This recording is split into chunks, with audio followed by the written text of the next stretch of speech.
दोस्तों हंसने के लिए आए हो तो इस वीडियो को पूरा देखना, क्योंकि आप हंसे नहीं रोक पाओगे। चलिए वीडियो करते हैं स्टार्ट। जीजा जी पूरे 25,000 रुपए ले गए हम।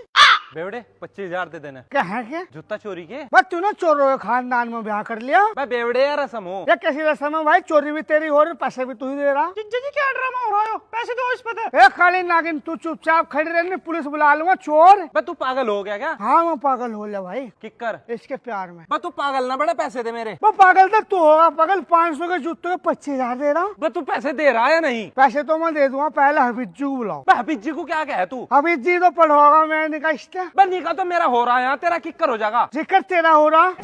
ओ मेरे बाप, तू मुझे दे दे पैसे, मैं ना खुद दे दूंगा। कौन से पैसे भाई तेरे? बे जोन से घर दिए थे बारात चलने से पहले तुझे। उनकी तो मैं दारू पीगा। बे 25,000 की दारू पी ली तू अकेले ने। ओ मेरा मुंह ना खुलो, मैंने के लेने नहीं पी। तेरी सारे पूरे बारात को पिलवाई, बाहर जाकर देख लागे नाश कर रहे होगे।